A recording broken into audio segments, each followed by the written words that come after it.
నందిపేట మండలం కేదారేశ్వర ఆశ్రమం నుండి పలుగుట్ట శ్రీ శ్రీ శ్రీ బాలయోగి రాములు మహారాజ్ ఆధ్వర్యంలో పండరిపూర్ పాదయాత్ర బయలుదేరారు. మార్గ మధ్యలో బాసరలో ప్రత్యేక పూజల అనంతరం పండరిపూర్ సుమారు 250 మంది భక్తులు బయలుదేరారు.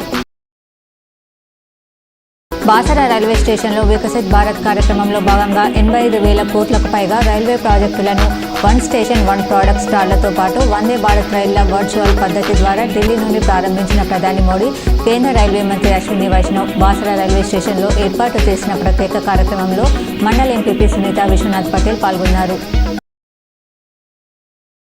మోర్తాడ్, ఎర్గట్ల మండలాల నుండి భారతీయ జనతా పార్టీ నాయకులు హైదరాబాద్ ఎల్బీ నగర్ స్టేడియంకి బయలుదేరి వెళ్లారు. ఈ సందర్భంగా వారు మాట్లాడుతూ హైదరాబాద్ ఎల్బీ నగర్ స్టేడియంలో నేడు జరిగే బూత్ అధ్యక్షుల విజయ సంకల్ప సమ్మేళనానికి ముఖ్య అతిథిగా విచ్చేస్తున్నటువంటి కేంద్ర హోంమంత్రి అమిత్ షా వస్తున్నారని చెప్పారు. ఎర్గట్ల మండలం తడపాకల్ శ్రీరామాలయం వద్ద వివిధ ప్రాంతాల నుండి వచ్చిన దీక్షాదారులు గోదావరి నది స్నానమాచరించి హనుమాన్ మాలలు స్వీకరించారు. కమర్పల్లి మండల కేంద్రంలోని అన్ని ప్రభుత్వ పాఠశాలలు విధులు నిర్వహిస్తున్న మహిళా ఉపాధ్యాయులకు అంతర్జాతీయ మహిళా దినోత్సవం పురస్కరించుకుని తపస్ కమర్పల్లి పక్షాన మండలంలోని పనిచేస్తున్న సుమారు 80 మహిళా ఉపాధ్యాయులకు సన్మానం చేశారు.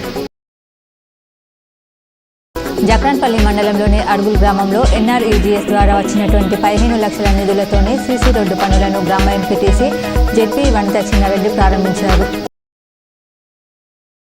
మోర్తాడ్ మండల కేంద్రంలోని కేజీబీవీ ప్రభుత్వ ఉన్నత పాఠశాల, బాలికల ఉన్నత పాఠశాల, బాలికల ప్రాథమిక పాఠశాల, మండల విద్యా వనరుల కేంద్రాన్ని జిల్లా విద్యాశాఖ అధికారి దుర్గాప్రసాద్ సందర్శించారు. కామారెడ్డి జిల్లా బాన్స్వాడ పట్టణంలోని 13వ వార్డు టీచర్స్ కాలనీలో మాజీ MLC Banswada Congress party incharge Enugu Ravinder Reddy పర్యటించారు. స్థానికులకు సంబంధించి పలు సమస్యలను అడిగి తెలుసుకున్నారు.